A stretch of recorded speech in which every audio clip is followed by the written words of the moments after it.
Monmouth, un pastor, estuvo muerto 6 minutos, y Jesús le mostró por qué muchos líderes religiosos no entrarán al cielo.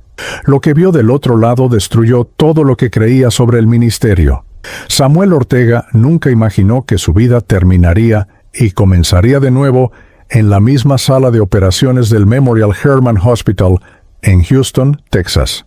A sus 58 años, este hombre de complexión robusta, cabello canoso y manos curtidas por décadas de servicio, había construido una existencia que muchos en la comunidad latina consideraban admirable. Era pastor auxiliar en una mega iglesia del suroeste de Houston, una de esas congregaciones que ocupan antiguos centros comerciales convertidos en templos modernos, con pantallas LED, sistema de sonido profesional y servicios transmitidos en vivo cada domingo por YouTube. Pero más que su título, Samuel era conocido como el hombre que hacía funcionar todo detrás de las cámaras, el profesor de estudios bíblicos que preparaba líderes, el consejero que escuchaba en silencio las crisis de fe de familias inmigrantes que llegaban a Houston buscando el sueño americano. Nacido en Monterrey, México, Samuel había llegado a Estados Unidos en 1989 con su esposa Carmen y apenas $300 en el bolsillo. Trabajó primero en construcción, luego en una fábrica de empaques, mientras estudiaba inglés por las noches en una escuela comunitaria cerca de Gulfton, el vecindario que los latinos llaman Pequeña Centroamérica. Fue en una iglesia bautista hispana de esa zona donde Samuel encontró no solo fe, sino propósito.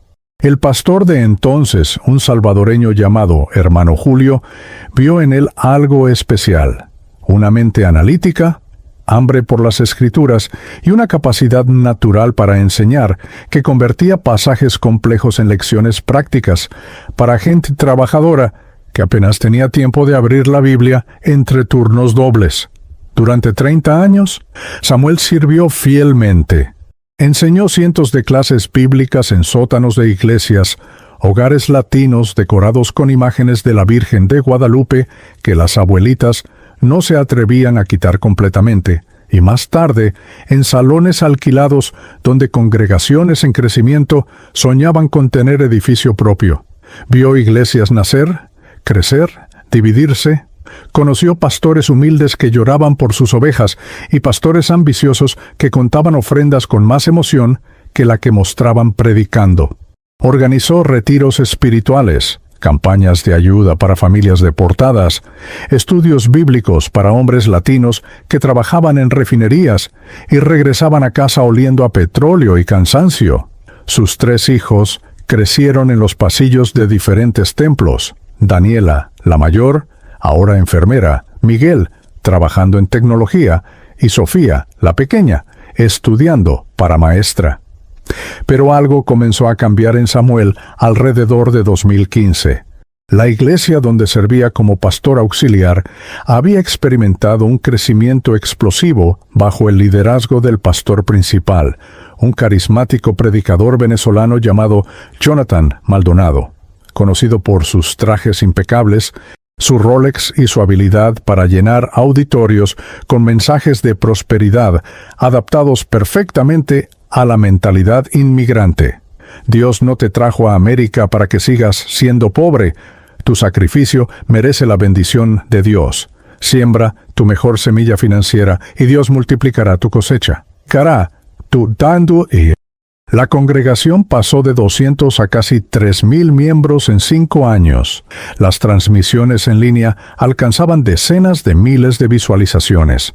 Las ofrendas especiales se convirtieron en eventos mensuales con metas específicas.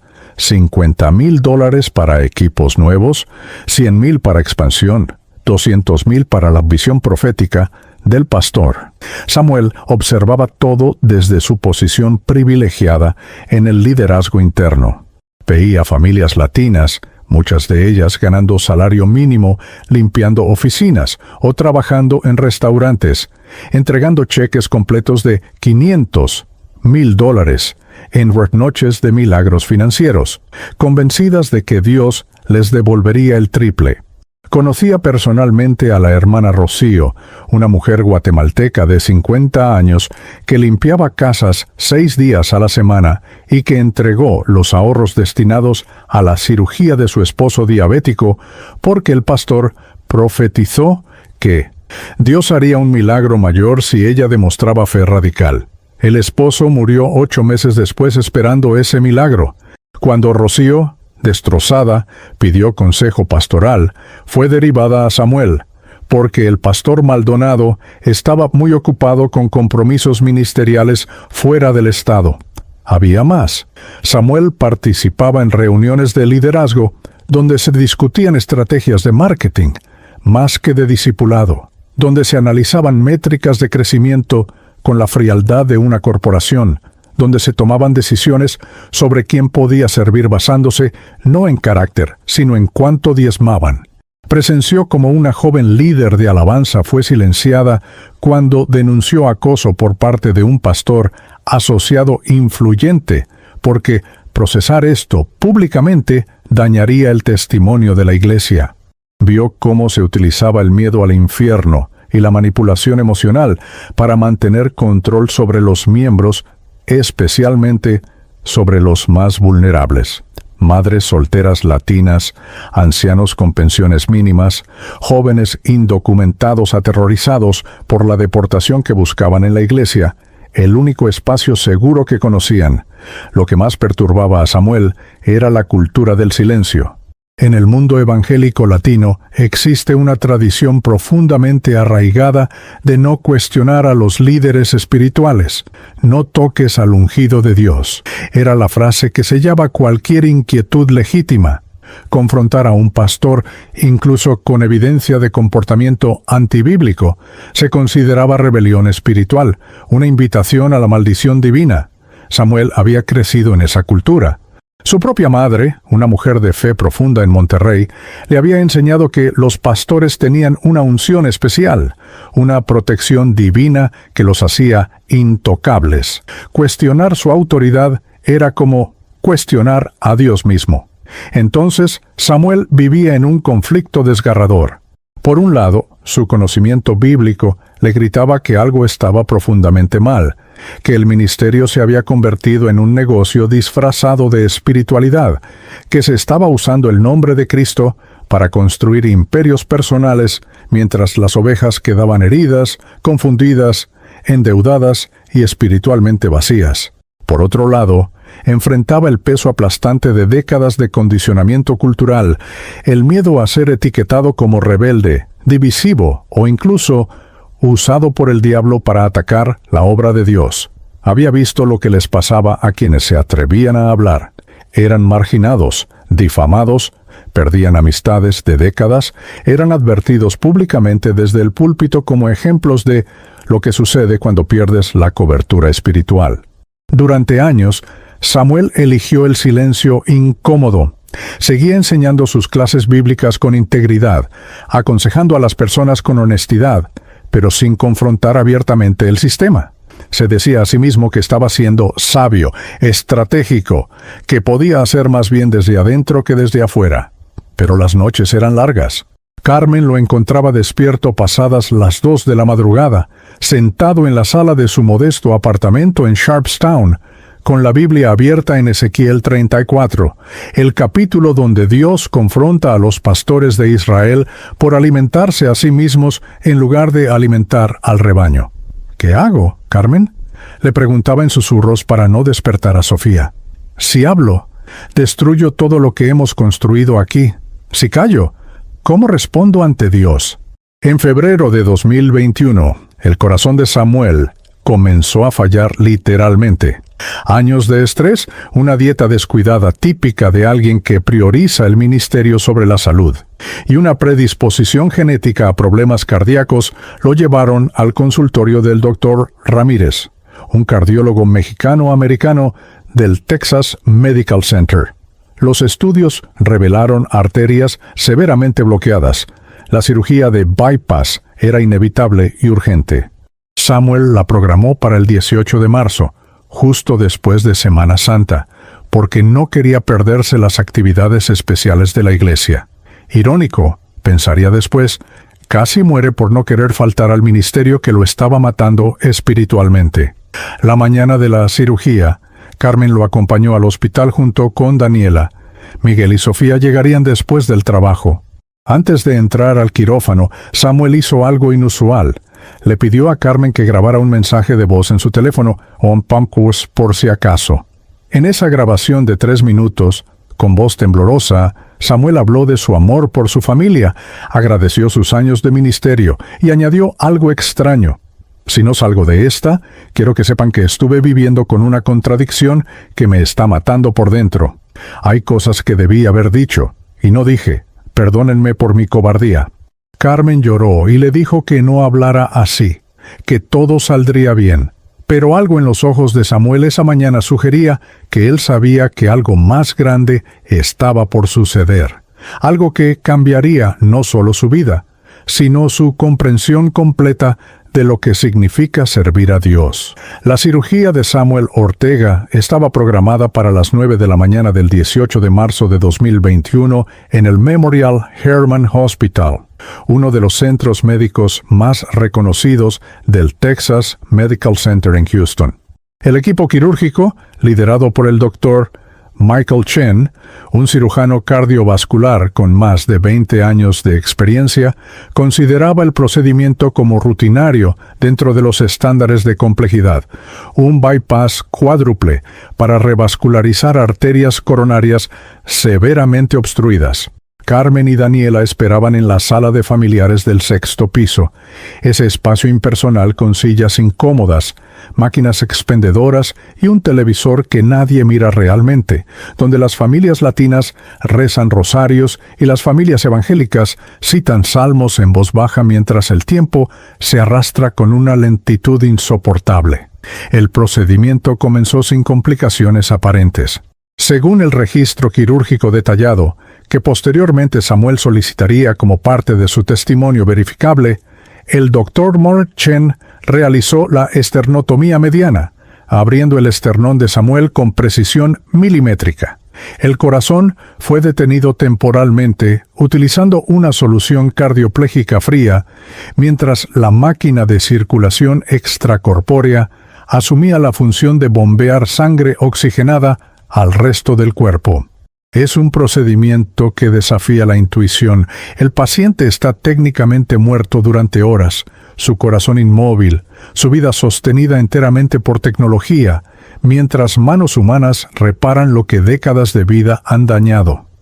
Los injertos venosos fueron extraídos de la pierna izquierda de Samuel y cuidadosamente suturados para crear nuevas rutas de flujo sanguíneo alrededor de las obstrucciones arteriales, todo según el protocolo establecido. Pero cuando llegó el momento crítico de reiniciar el corazón de Samuel, algo salió catastróficamente mal. A las 11:43 a.m., justo cuando el Dr. Chen preparaba la descarga eléctrica para estimular el músculo cardíaco de vuelta a su ritmo normal, los monitores comenzaron a emitir alarmas estridentes. El corazón de Samuel no solo no respondía a la cardioversión eléctrica, sino que entró en un estado que los médicos llaman fibrilación ventricular caótica, un temblor desorganizado e inútil de las fibras musculares que no produce ningún flujo sanguíneo efectivo. En términos prácticos, Samuel Ortega estaba muerto. Su cerebro no recibía oxígeno. Cada segundo que pasaba aumentaba exponencialmente el riesgo de daño neurológico irreversible o muerte definitiva. El quirófano se transformó en una escena de urgencia controlada pero intensa. Código azul interno, sala de operaciones 7. Se escuchó por el intercomunicador. La enfermera circulante, una mujer filipina llamada Elena Santos, con 30 años de experiencia en trauma cardiovascular, comenzó a documentar cada segundo en el registro oficial, mientras otro miembro del equipo realizaba compresiones cardíacas directas, literalmente masajeando el corazón expuesto de Samuel con las manos. El Dr. Chen administró múltiples dosis de epinefrina intravenosa, intentó 3 descargas eléctricas adicionales a diferentes niveles de energía y consideró brevemente la posibilidad de usar un bypass de emergencia más agresivo. La anestesióloga Dra. Priya Kapoor monitoreaba desesperadamente los niveles de oxígeno cerebral a través de tecnología de espectroscopia cercana al infrarrojo, viendo con horror cómo los números descendían a niveles críticos. Fueron exactamente 6 minutos. 6 minutos documentados de paro cardíaco sin flujo sanguíneo cerebral adecuado. En el mundo de la medicina de emergencia cardiovascular existe un principio brutal. Cada minuto sin oxígeno al cerebro reduce las posibilidades de recuperación neurológica completa en aproximadamente 10%. Después de 6 minutos, las probabilidades estadísticas de que Samuel despertara como la misma persona, si es que despertaba, eran devastadoramente bajas. El doctor Chen después confesaría en una entrevista para el documental médico interno del hospital que durante el minuto 5 consideró seriamente la posibilidad de declarar el esfuerzo de resucitación como fútil. Pero algo, una intuición inexplicable que los médicos veteranos desarrollan, pero no pueden articular científicamente, lo hizo continuar. En el minuto 6, milagrosamente desde la perspectiva médica, inexplicablemente según los estándares de probabilidad estadística, el corazón de Samuel respondió. Un ritmo sinusal débil pero organizado apareció en el monitor. Luego se fortaleció. La presión arterial comenzó a subir. Los niveles de oxígeno cerebral mostraron recuperación. El doctor Chen, un hombre típicamente contenido y profesional, permitió escapar una expresión de alivio audible. Elena Santos, la enfermera, anotó en el registro oficial 11:49 AM, ritmo sinusal restablecido después de 6 minutos de paro cardíaco. Paciente estabilizado. Procedimiento continuado. Lo que no pudo anotar porque sucedió en un reino que sus instrumentos no podían medir, fue lo que Samuel Ortega experimentó durante esos 6 minutos cuando su corazón no latía y su cerebro técnicamente no funcionaba. Samuel después describiría el momento exacto en que murió con una claridad perturbadora. No fue gradual ni confuso. Fue como despertar de un sueño, explicaría, excepto que lo que dejaba atrás era lo que normalmente llamamos estar despierto, y hacia dónde iba era algo infinitamente más lúcido, más real, más vívido que cualquier momento de conciencia que hubiera experimentado en 58 años de vida. Lo primero que recuerda es estar flotando cerca del techo del quirófano, observando su propio cuerpo abierto sobre la mesa de operaciones. Podía ver con detalle imposible el color exacto de la sangre en las compresas, el sudor en la frente del doctor Chen, el movimiento específico de las manos de Elena Santos mientras documentaba. Escuchó conversaciones completas, palabras técnicas en inglés, que su español dominante cerebro consciente normalmente procesaba con dificultad, pero que en ese estado comprendía con perfecta claridad. El doctor Chen diciendo, «Vamos, vamos», responde con un tono de voz que mezclaba profesionalismo y genuina preocupación. Elena comentando los minutos transcurridos. 3 minutos en paro. 4 minutos. 5. Lado Nustrasha. Kapoor mencionando niveles de saturación de oxígeno cerebral. Estamos en 32%. Esto no es sostenible. Un residente joven, cuyo nombre Samuel no sabía, pero cuya voz después reconocería, susurrando algo que sonaba como una oración en otro idioma, quizás árabe.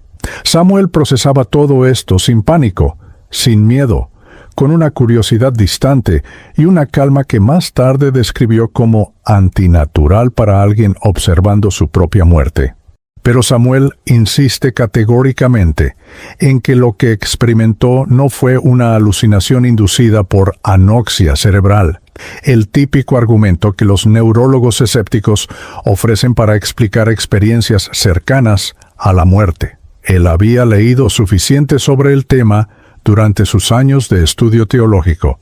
Conocía las explicaciones naturalistas, liberación de DMT endógeno, actividad caótica del lóbulo temporal, mecanismos de defensa psicológica ante el trauma de la muerte. También conocía las explicaciones de la nueva era que hablan de viajes astrales y planos de existencia espiritual, que supuestamente cualquiera puede acceder mediante meditación o sustancias psicoactivas. Samuel rechaza ambas categorías con firmeza. Lo que experimentó, insiste, fue una experiencia cristá específica, intencional, dirigida, con contenido teológico preciso y consecuencias morales definidas. La transición de observar su cuerpo a lo que vino después no tiene para Samuel una explicación temporal clara. No recuerda viajar en el sentido de movimiento a través del espacio. Simplemente estaba en el quirófano y luego estaba en otra parte, un lugar que describe con la frustración de alguien tratando de explicar colores a una persona ciega. Era más real que esto, dice señalando el mundo físico. Todo aquí ahora me parece como una sombra, una copia borrosa de lo que vi allá. No había paredes ni techo, pero tampoco era un espacio abierto infinito. Había dimensionalidad, pero no en el sentido que nuestros cerebros tridimensionales pueden procesar. La luz no venía de ninguna fuente identificable, pero todo estaba perfectamente iluminado. No había sombras, no había confusión. Y entonces Samuel vio a alguien esperándolo. No en la distancia, sino presente, inmediato, imposible de ignorar. La descripción que Samuel da de este encuentro es donde su testimonio se vuelve más específico y más perturbador. Él había visto incontables representaciones de Jesús durante su vida. Las imágenes católicas tradicionales de su infancia en México, con Jesús de tez pálida y cabello castaño ondulado, las pinturas evangélicas genéricas que adornan las paredes de las iglesias hispanas, e incluso interpretaciones artísticas modernas. Pero Samuel dice que la figura que encontró se parecía más a la representación que Jonathan Roumie hace de Jesús en la serie The Chosen, esa producción cristiana que ha cautivado a millones de creyentes latinos precisamente porque presenta a un Jesús judío, de piel mediterránea, con profundidad emocional y humanidad palpable. Los ojos, Samuel repite constantemente cuando narra esta parte. Los ojos de Jesús contenían algo que ningún actor, ningún artista, ninguna imaginación humana podría replicar completamente. Una mezcla imposible de misericordia absoluta y autoridad total, de amor incondicional y santidad aterradora, de ternura infinita y justicia implacable. Samuel dice que en esos ojos vio simultáneamente todo lo que había sido, todo lo que era y todo lo que podría haber sido. No hubo palabras de saludo, no hubo explicaciones preliminares. Lo que vino después fue algo que Samuel no esperaba, no quería, y que cambiaría para siempre no solo su vida, sino su comprensión completa de lo que significa servir en el nombre de Dios. Samuel Ortega había pasado 30 años estudiando teología, enseñando doctrina, preparando sermones sobre el juicio final, la santidad de Dios y las demandas del discipulado cristiano. Había leído incontables veces los pasajes bíblicos donde Jesús confronta a los líderes religiosos de su época, los fariseos que amaban los primeros asientos en las sinagogas, los escribas que devoraban las casas de las viudas mientras hacían largas oraciones para aparentar, los maestros de la ley que ataban cargas pesadas sobre los hombros de la gente, pero no movían un dedo para ayudarles. Samuel había predicado sobre Mateo 23, ese capítulo devastador donde Jesús pronuncia 7 ayes contra la hipocresía religiosa. Había enseñado sobre el juicio de las ovejas y los cabritos, sobre la parábola de los talentos, sobre el llamado a ser siervos fieles. Pero todo ese conocimiento teórico, toda esa familiaridad académica con el concepto de rendición de cuentas espiritual, no lo preparó para lo que estaba a punto de experimentar en esos minutos fuera del tiempo, mientras su corazón permanecía detenido sobre una mesa de operaciones en Houston. La presencia de Jesús no era abstracta ni distante. Samuel insiste en que no hubo necesidad de presentaciones, no hubo momento de duda sobre quién era la figura frente a él. Era conocimiento instantáneo, completo, similar a cómo reconoces tu propia mano sin necesidad de verificación consciente. Pero lo que más impactó a Samuel no fue la identidad de quien estaba frente a él, sino la expresión en su rostro. No era la sonrisa benévola de las estampitas religiosas, no era la serenidad contemplativa de las pinturas renacentistas. Era algo mucho más complejo, mucho más perturbador, un dolor profundo, un lamento que parecía atravesar siglos, una tristeza que Samuel describe como el peso de 1000 traiciones acumuladas. Los ojos de Jesús, esos ojos que Samuel compara constantemente con la interpretación de Jonathan Roumie en The Chosen, por ser lo más cercano que ha visto en representación humana, contenían una mezcla de amor inquebrantable y decepción devastadora. Jesús no habló con palabras audibles, al menos no en el sentido que Samuel puede explicar usando lenguaje humano. Fue más como si conceptos completos, verdades enteras, realidades teológicas, se descargaran directamente en su conciencia con una claridad que hacía imposible el malentendido o la ambigüedad. Y el primer concepto que recibió Samuel fue tan inesperado, tan contrario a lo que él hubiera imaginado en ese momento, que lo dejó completamente desestabilizado. No era un mensaje de consuelo genérico, no era una bienvenida cálida al cielo, no era siquiera una revisión de su propia vida y pecados personales, aunque Samuel admite que esperaba eso y estaba preparado para enfrentarlo con humildad.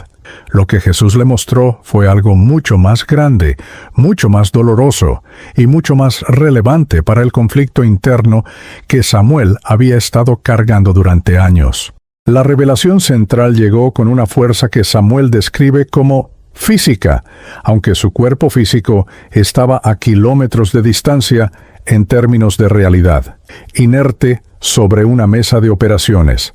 Muchos pastores, muchos líderes que hablan en el nombre de Dios, que enseñan desde púlpitos, que bautizan creyentes, que imponen manos sobre los enfermos, que organizan conferencias y escriben libros y construyen ministerios con miles de seguidores, no entrarán al reino. Samuel sintió la tentación inmediata de malinterpretar esto como un mensaje sobre doctrina incorrecta o sobre falta de dones espirituales genuinos. Pero Jesús, con esa forma de comunicación directa que no permite evasión, le mostró que no se trataba de eso en absoluto.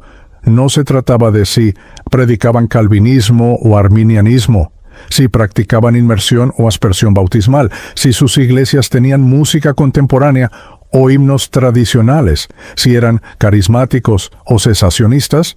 Lo que Samuel vio a continuación fue una serie de escenas, no en secuencia lineal, sino simultáneamente presentes, como si pudiera observar múltiples realidades a la vez. Vio pastores, líderes reales, aunque sin nombres ni rostros específicos que pudiera identificar después, siendo confrontados no por sus pecados públicos, sino por sus intenciones ocultas. Vio a un predicador que lloraba en el púlpito hablando de su amor por las almas, mientras en su corazón su verdadera motivación era ser admirado, ser reconocido como ungido, disfrutar la sensación de poder que viene de tener una audiencia cautiva.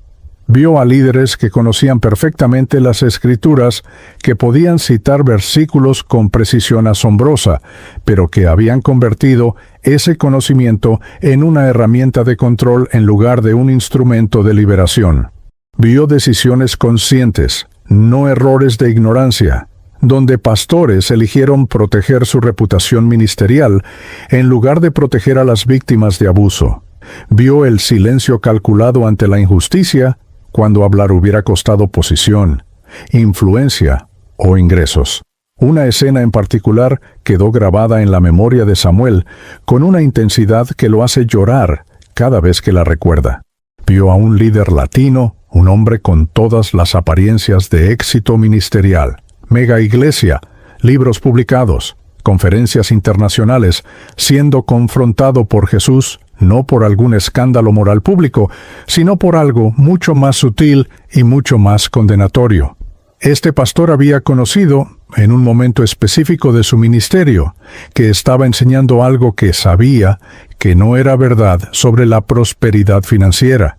Había estudiado suficiente teología como para entender que estaba torciendo las Escrituras, prometiendo bendiciones materiales automáticas a cambio de ofrendas en una forma que la Biblia nunca enseña.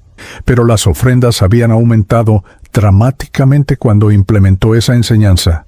El crecimiento numérico se había acelerado, su influencia se había expandido, y en un momento de decisión consciente eligió continuar, porque los resultados parecían bendición de Dios. Familias latinas, muchas de ellas viviendo en los márgenes económicos, habían entregado dinero que necesitaban para comida, medicina, renta, convencidas de que Dios los recompensaría milagrosamente. Cuando los milagros no llegaron, cuando las deudas se acumularon, cuando la desesperación reemplazó la esperanza, ese pastor les dijo que la falta de bendición era por su falta de fe, no por su falta de integridad al enseñar.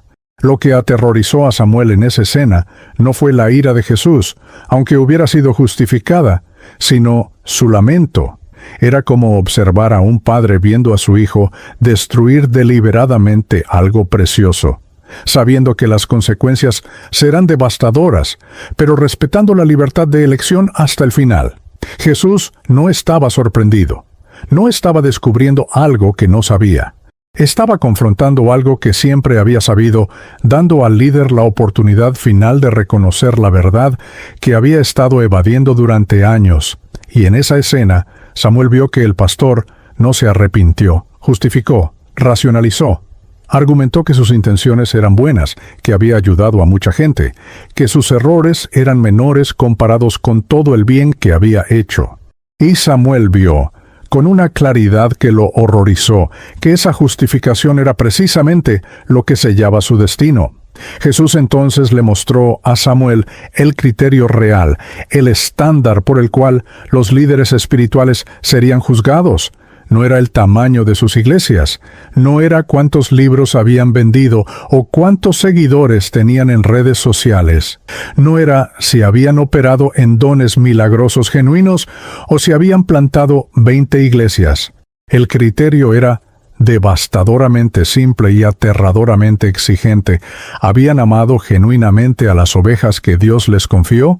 ¿O habían usado a las ovejas para construir sus propios reinos? ¿Habían estado dispuestos a perder posición e influencia, comodidad e incluso ministerio público para defender la verdad y proteger a los vulnerables? ¿O habían elegido la autopreservación? Su vida privada, sus motivaciones ocultas, sus decisiones en momentos donde nadie estaba mirando excepto Dios, reflejaban el carácter de Cristo o simplemente una versión religiosa de ambición humana. Samuel vio que muchos líderes habían comenzado bien. Habían tenido llamados genuinos, conversiones reales, temporadas de servicio humilde y sacrificial. Pero en algún punto del camino, tan gradualmente que ni siquiera lo notaron conscientemente, el ministerio se había convertido en su identidad en lugar de Cristo. La plataforma se había vuelto más importante que la presencia de Dios. La aprobación de la gente había reemplazado la aprobación divina. Y cuando llegaron esos momentos cruciales, esas encrucijadas donde tenían que elegir entre hacer lo correcto o proteger su ministerio, eligieron el ministerio. Racionalizaron que podían hacer más bien manteniendo su influencia, que Dios los necesitaba en esa posición, que el fin justificaba los medios. Pero Jesús, en esa comunicación directa que no permite autoengaño, le mostró a Samuel que Dios nunca necesita métodos corruptos para lograr propósitos santos, que la obediencia es mejor que el sacrificio, que un pastor fiel con 10 ovejas que ama genuinamente es más valioso en el reino que un celebrity cristiano con 10,000 seguidores que usa como escalera para su propia gloria. Una de las revelaciones más perturbadoras para Samuel fue entender que Jesús no estaba hablando principalmente de líderes obviamente corruptos. Los escándalos que aparecen en noticias, los pastores arrestados por fraude o inmoralidad sexual flagrante.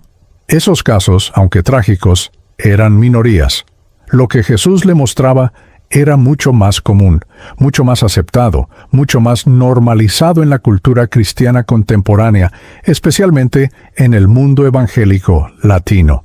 Pastores que genuinamente creían en Dios, que no robaban dinero directamente, que mantenían sus matrimonios intactos, que no cometían pecados grandes, pero que habían construido ministerios centrados en sí mismos en lugar de en Cristo, que disfrutaban ser llamados apóstol, profeta, hombre de Dios, con una unción especial, que interpretaban cualquier crítica o cuestionamiento como ataque espiritual, que rodeaban su liderazgo de una cultura de miedo disfrazada de respeto a la autoridad espiritual, que medían éxito por números en lugar de transformación genuina de carácter, que enseñaban más sobre sembrar ofrendas que sobre morir al yo, que predicaban victoria y prosperidad pero evitaban hablar de cruz, negación propia y el camino angosto.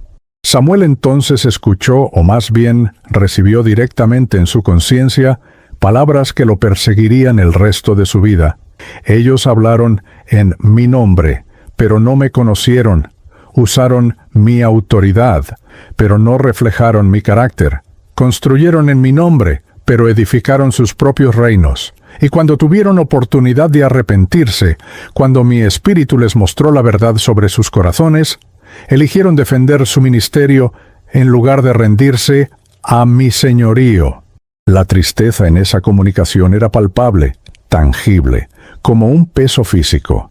No era la ira de un juez arbitrario. Era el lamento de un pastor viendo ovejas perdidas por culpa de pastores que se perdieron a sí mismos mientras guiaban a otros. A las 11:49 de la mañana del 18 de marzo de 2021, el corazón de Samuel Ortega volvió a latir con un ritmo sinusal estable después de 6 minutos de paro cardíaco completo.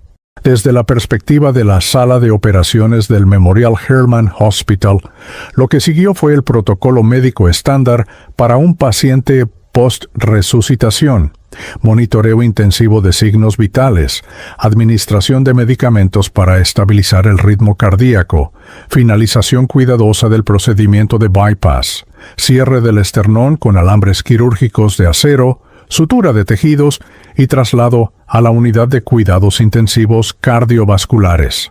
Pero desde la perspectiva de Samuel, lo que experimentó fue algo que los registros médicos nunca podrían documentar: el trauma violento y desorientador de ser arrancado de la realidad más vívida que jamás había conocido y forzado de regreso a un cuerpo destrozado, sedado, conectado a máquinas en un mundo que ahora le parecía opaco, distante, casi irreal en comparación. El primer registro documentado de la conciencia de Samuel después de la resucitación aparece en las notas de enfermería de la unidad de cuidados intensivos, escritas por una enfermera puertorriqueña llamada Marisol Vega. A las 4:23 de la tarde, aproximadamente 4 horas después de la cirugía, Samuel comenzó a emerger de la sedación profunda. Lo primero que Marisol notó, y lo anotó específicamente en el expediente porque le pareció inusual, fue que Samuel estaba llorando incluso antes de abrir completamente los ojos. No era el llanto confuso y desorientado típico de pacientes post-anestesia. Era un llanto profundo, desgarrador, el tipo de sollozos que vienen de un lugar de dolor emocional intenso. Cuando finalmente abrió los ojos y Marisol se inclinó para evaluar su estado neurológico, Samuel la miró directamente y dijo en español, con voz ronca por el tubo de intubación recién removido: no quería volver. Por favor, dime que no era solo un sueño. Marisol, entrenada para evaluar confusión postoperatoria y posible delirio inducido por medicamentos, le preguntó a Samuel si sabía dónde estaba, qué día era, quién era el presidente.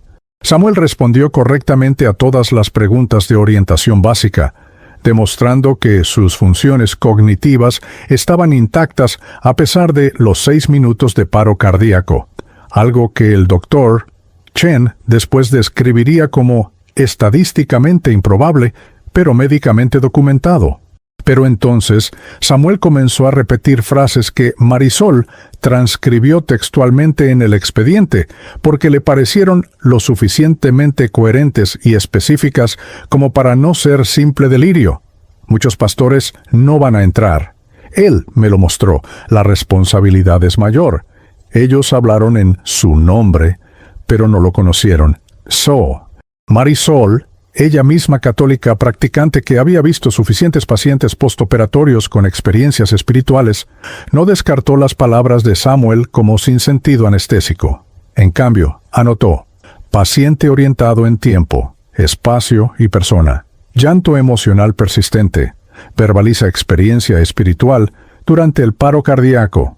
Solicita hablar con capellán y familia. Carmen y Daniela fueron permitidas entrar a la UCI a las 5:00 de la tarde. Carmen, que había pasado las últimas 8 horas alternando entre oración desesperada y terror paralizante, especialmente durante las 2 horas donde los médicos le informaron sobre las complicaciones del paro cardíaco, esperaba encontrar a su esposo débil, adolorido, quizás confundido, pero vivo. Lo que no esperaba era la intensidad en sus ojos cuando la vio entrar.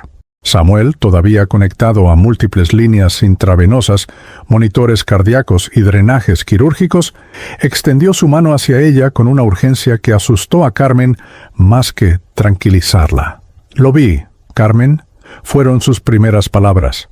«Vi a Jesús. No fue un sueño. No fue la anestesia. Fue más real que esto, más real que todo lo que he vivido». Carmen, tratando de calmarlo, porque temía que la agitación afectara su recuperación, le dijo que descansara, que ya hablarían después, que lo importante era que estaba vivo. Pero Samuel apretó su mano con una fuerza sorprendente para alguien recién salido de cirugía mayor y dijo algo que quedó grabado en la memoria de Carmen. «No me pidas que me calle sobre esto.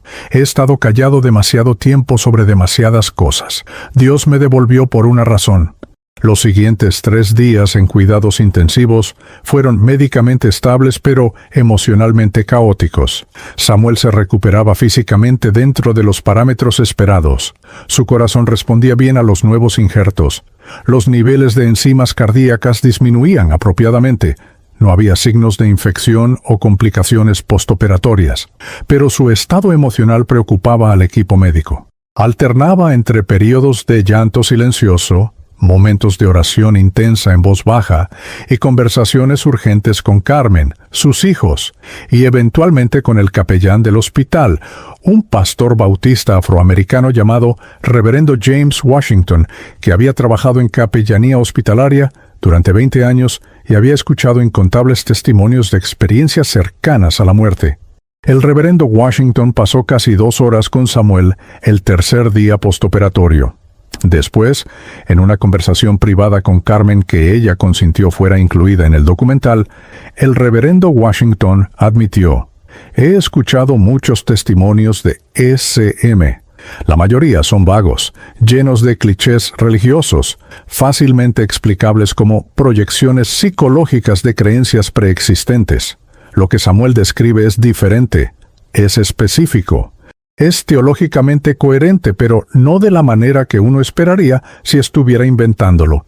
Y sobre todo, lo ha destabilizado de una forma que no es característica de delirio o alucinación. Las alucinaciones generalmente refuerzan lo que la persona ya cree. Lo que Samuel experimentó está desafiando y complicando su sistema de creencias de maneras que obviamente le causan dolor profundo». El 22 de marzo, Samuel fue transferido de cuidados intensivos a una habitación regular de recuperación cardiovascular. Ese mismo día recibió su primera visita de líderes de su iglesia. El pastor Jonathan Maldonado llegó acompañado de 2 pastores asociados, trayendo flores, una cesta de frutas y sonrisas profesionales. La conversación comenzó con las cortesías esperadas. Gratitud por su recuperación, seguridad de que toda la iglesia había estado orando, bromas suaves sobre cómo Samuel era demasiado valioso para el ministerio como para que Dios lo llevara todavía.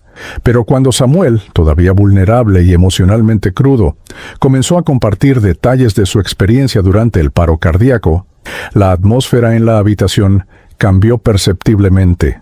Según el testimonio posterior de Carmen, quien estuvo presente durante toda la visita, Samuel habló durante casi 15 minutos ininterrumpidos sobre lo que había visto, sobre el encuentro con Jesús, sobre la revelación específica de que muchos líderes que ministran en el nombre de Dios no entrarán al reino porque convirtieron el ministerio en plataforma personal en lugar de servicio sacrificial. Habló sobre cómo Jesús le mostró que el criterio de juicio no sería éxito ministerial, sino integridad oculta, no números, sino corazones, no influencia, sino semejanza a Cristo.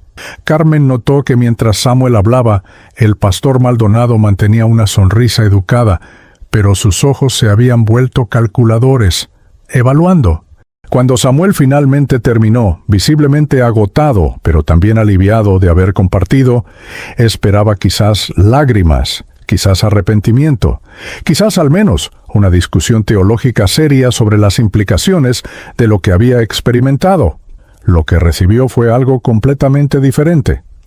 El pastor Maldonado, con el tono pastoral suave que usaba cuando necesitaba mantener control de una situación potencialmente volátil, colocó su mano sobre el hombro de Samuel y dijo: «Hermano Samuel, gloria a Dios que estás vivo. Las experiencias bajo anestesia pueden ser muy poderosas, muy reales para quien las vive. Pero tenemos que tener cuidado de no construir doctrinas sobre experiencias subjetivas. La Biblia es nuestra única regla de fe, ¿verdad? Y la Biblia nos dice que no juzguemos para no ser juzgados, que dejemos el juicio a Dios. Me preocupa un poco que esta experiencia, tan significativa como fue para ti personalmente, pueda ser usada por el enemigo para sembrar división o para hacer que cuestiones el ministerio que Dios está haciendo poderosamente en nuestra iglesia y en miles de iglesias alrededor del mundo». Samuel, todavía débil pero con una claridad nueva que la experiencia le había dado, respondió: «Pastor, no estoy cuestionando lo que Dios está haciendo. Estoy cuestionando lo que nosotros estamos haciendo en su nombre. Hay una diferencia». Uno de los pastores asociados intervino rápidamente: «Hermano, necesitas enfocarte en recuperarte. Este tipo de pensamientos, estas preocupaciones, no son saludables para tu corazón recién operado. El estrés es peligroso. Dios te ha dado una segunda oportunidad de vida. No la desperdicies creando conflicto innecesario». El pastor Maldonado añadió, con lo que Carmen después describió como amabilidad amenazante: «Vamos a estar orando por tu completa recuperación, Samuel, física, emocional y espiritualmente. A veces, después de experiencias traumáticas, necesitamos tiempo para procesar, para volver a nuestro centro. No hay prisa para que vuelvas al ministerio. Tómate todo el tiempo que necesites, meses si es necesario. Y cuando estés listo, podemos sentarnos, los líderes principales y tú, y hablar sobre cómo continuar tu servicio de una manera que sea saludable para ti y edificante para la iglesia». Después de que los líderes se fueron, Carmen vio algo en los ojos de Samuel que nunca había visto antes: una mezcla de tristeza profunda y determinación férrea. «Lo están haciendo otra vez», dijo Samuel en voz baja. «Están usando lenguaje de cuidado pastoral para silenciar verdad incómoda. Están reinterpretando mi experiencia antes de que yo mismo termine de procesarla. Están sembrando dudas sobre mi salud mental y espiritual, porque lo que vi desafía la estructura que han construido». Carmen, todavía tratando de proteger a su esposo, sugirió que quizás los pastores tenían razón sobre no apresurarse, sobre tomar tiempo para sanar.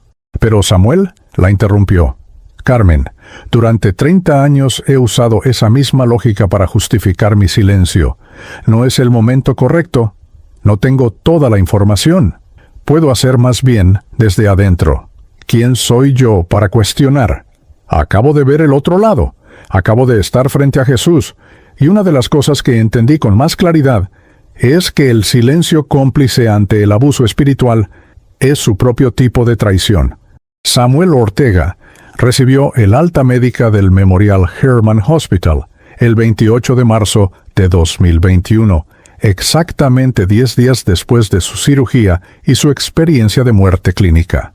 Los médicos, particularmente el Dr. Chen, estaban asombrados por su recuperación física. Las pruebas neurológicas no mostraban ningún déficit cognitivo a pesar de los 6 minutos sin oxígeno cerebral adecuado, un resultado que el Dr. Chen documentó en el expediente médico como recuperación neurológica completa inexplicable, dadas las circunstancias del paro cardíaco prolongado. Pero si su cuerpo se había recuperado milagrosamente, su vida tal como la conocía estaba comenzando a desintegrarse de maneras que ni él ni Carmen habían anticipado completamente. Los primeros meses después de su regreso a casa fueron un estudio de contrastes dolorosos, sanación física acompañada de aislamiento social, claridad espiritual envuelta en confusión relacional, y la creciente comprensión de que compartir lo que había experimentado tendría un costo mucho mayor de lo que había imaginado. Durante las primeras semanas de recuperación en su apartamento de Sharpstown, Samuel pasaba horas escribiendo. Carmen lo encontraba a las 3, 4 de la madrugada sentado en la pequeña mesa del comedor, con su Biblia abierta, cuadernos llenos de notas en español, tratando de procesar teológicamente lo que había experimentado. No estaba tratando de crear una doctrina nueva o fundar un movimiento. Estaba intentando reconciliar 30 años de ministerio, décadas de enseñanza sobre gracia y juicio, con lo que ahora sabía de primera mano, que la responsabilidad de los líderes espirituales era infinitamente mayor de lo que la cultura evangélica contemporánea reconocía, que hablar en nombre de Dios sin vivir el carácter de Cristo era traición disfrazada de ministerio, y que muchísimos pastores latinos que él conocía personalmente estaban construyendo imperios religiosos mientras creían genuinamente que servían a Dios. Lo que más atormentaba a Samuel no era la hipocresía obvia, los escándalos públicos que ocasionalmente explotaban en iglesias latinas, pastores arrestados por fraude, líderes expuestos por adulterio, ministros descubiertos desviando fondos. Esos casos, aunque devastadores, eran relativamente raros y casi universalmente condenados. Lo que lo mantenía despierto por las noches era algo mucho más insidioso, mucho más normalizado: la transformación gradual del ministerio cristiano en una versión espiritualizada del capitalismo americano, donde el éxito se medía por crecimiento numérico, donde los pastores se convertían en CEOs con títulos religiosos, donde las ovejas eran tratadas como consumidores cuya satisfacción determinaba la viabilidad del producto eclesiástico. Y específicamente en el contexto latino, donde la cultura de respeto a la autoridad era tan fuerte, donde el concepto de no tocar al ungido de Dios funcionaba como escudo contra cualquier rendición de cuentas, el potencial de abuso espiritual no era la excepción, sino prácticamente la norma. A finales de abril, Samuel había recuperado suficiente fuerza física como para caminar distancias cortas. Comenzó a asistir a un pequeño grupo de estudio bíblico que se reunía en la casa de una familia guatemalteca en su vecindario. Gente que había conocido por años, pero con quienes nunca había tenido conversaciones profundas porque siempre estaba demasiado ocupado con responsabilidades ministeriales oficiales. Fue en ese contexto íntimo, con 8 personas sentadas en una sala modesta decorada con fotos familiares y un crucifijo heredado de generaciones atrás, donde Samuel compartió por primera vez públicamente, fuera del contexto hospitalario, los detalles completos de su experiencia. Habló durante casi 1 hora. Lloró varias veces. Y cuando terminó, el silencio en la sala era tan denso que podía sentirse físicamente. Fue doña Mercedes, una mujer salvadoreña de 65 años que limpiaba oficinas por las noches y que había asistido fielmente a la mega iglesia donde Samuel servía durante casi 1 década, quien finalmente rompió el silencio. Con lágrimas corriendo por su rostro marcado por años de trabajo duro y sacrificio, dijo algo que Samuel nunca olvidaría. «Hermano Samuel, Yo sé que lo que usted vio es verdad. Yo lo sé porque lo he sentido en mi corazón durante años, pero no me atrevía a decirlo. El año pasado, di los $3,000 que había ahorrado durante 2 años trabajando turnos extra, porque el pastor profetizó que Dios me daría el triple antes de fin de año. Mi esposo necesitaba cirugía de rodilla. Él es jardinero. Si no puede trabajar, no comemos. Pero yo creí. Obedecí. Sembré esa semilla con fe. No pasó nada. Cuando fui a hablar con el pastor, me dijeron que mi fe no era suficiente, que había pecado oculto bloqueando mi bendición. Mi esposo finalmente consiguió la cirugía este año a través de un programa de caridad del condado, pero yo cargué esa culpa, esa vergüenza de que era mi falta de fe lo que lo hizo sufrir un año adicional innecesario. Esa noche marcó un punto de inflexión para Samuel. Comenzó a entender que su experiencia no era solo sobre él, no era solo un mensaje personal de corrección o advertencia. Era una confirmación de lo que miles, quizás millones de cristianos latinos en la diáspora ya sabían en sus corazones, pero no tenían el lenguaje teológico o la autoridad percibida para articular, que algo estaba profundamente roto en la forma en que el liderazgo cristiano latino funcionaba, que las ovejas estaban siendo esquiladas en nombre de la fe, que el silencio institucional ante el abuso espiritual era su propia forma de violencia. Durante las siguientes semanas, Samuel comenzó a recibir invitaciones para compartir su testimonio en grupos pequeños, estudios bíblicos caseros, reuniones de oración en garajes y salas de estar de familias latinas que se habían desilusionado con las megaiglesias, pero que no querían abandonar su fe. Mientras tanto, la presión desde el liderazgo de su antigua iglesia se intensificaba. El pastor Maldonado nunca lo contactó directamente después de aquella visita en el hospital, pero Samuel comenzó a recibir llamadas y mensajes de otros líderes, algunos con tono pastoral preocupado, otros con advertencias apenas veladas. Un pastor asociado le dijo: «Hermano, ¿estás jugando con fuego? ¿Estás sembrando dudas sobre el ministerio? ¿No te das cuenta de que Satanás puede usar incluso experiencias espirituales genuinas para traer división?» Otro líder, alguien que Samuel había considerado amigo durante 15 años, le envió un mensaje de texto largo, citando múltiples pasajes sobre sumisión a la autoridad espiritual y los peligros de la rebelión. La esposa de un pastor, una mujer mexicana que Samuel había aconsejado durante una crisis matrimonial años atrás, lo llamó llorando para decirle que su esposo había sido instruido por el liderazgo superior de no asociarse más con Samuel, porque estaba bajo influencia de espíritu de división. El golpe más duro vino cuando Samuel fue formalmente removido de su posición como pastor auxiliar y maestro de estudios bíblicos. La carta, firmada por el pastor Maldonado y la junta directiva, estaba redactada en lenguaje cuidadosamente legal y superficialmente compasivo. Citaba preocupaciones sobre su salud. Sugerían que necesitaba más tiempo para recuperación completa. Mencionaban que sus recientes enseñanzas, no alineadas con la visión de la Iglesia, estaban creando confusión, y concluían que era mejor para él y para la congregación que tomara un sabatical indefinido del liderazgo público. No usaban palabras como da o despedido o disciplinado, pero el mensaje era claro: o se callaba y se conformaba, o estaba fuera. Samuel eligió estar fuera. La noticia se esparció rápidamente por la comunidad evangélica latina de Houston. Las reacciones fueron predeciblemente polarizadas. Algunos líderes usaron a Samuel como ejemplo de advertencia en sus sermones, sin mencionarlo por nombre, pero dejando claro a quién se referían. Cuidado con aquellos que vienen con mensajes supuestamente del cielo, pero que solo traen división a la Iglesia de Cristo. Otros, particularmente cristianos más jóvenes y latinos de segunda generación, que ya estaban cuestionando la cultura de megaiglesias y prosperidad, comenzaron a buscar a Samuel activamente. Su historia se compartió en grupos de WhatsApp, en páginas de Facebook de discusión teológica latina, en podcasts cristianos independientes.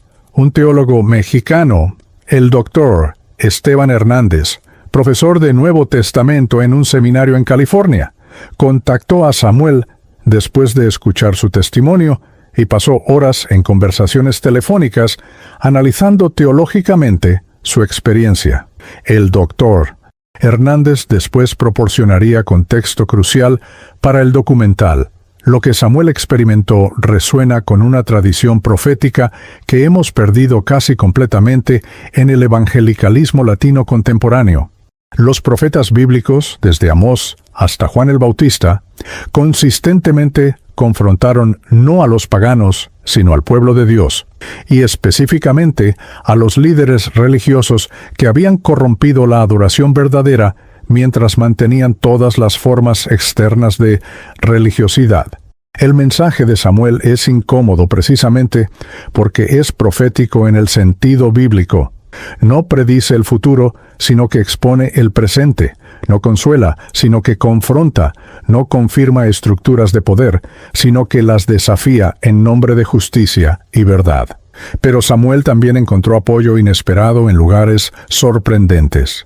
Una pastora pentecostal puertorriqueña, la reverenda Ana Silva, quien lideraba una pequeña iglesia en el East End de Houston, enfocada en servir a familias de bajos recursos, invitó a Samuel a compartir su testimonio un domingo por la mañana. La congregación de 150 personas, mayoría mujeres latinas que trabajaban en limpieza, cocinas de restaurantes y cuidado de niños, escuchó en silencio absoluto. Cuando Samuel terminó, la pastora Silva se levantó y dijo algo que resumió el sentimiento de muchos. Hermanos, lo que este hombre vio es lo que muchos de nosotros hemos sabido en nuestros corazones durante años. Hemos sido esquilados por pastores que se enriquecen con nuestros diezmos. Hemos sido manipulados con promesas de prosperidad que nunca llegan. Hemos sido silenciados cuando cuestionamos.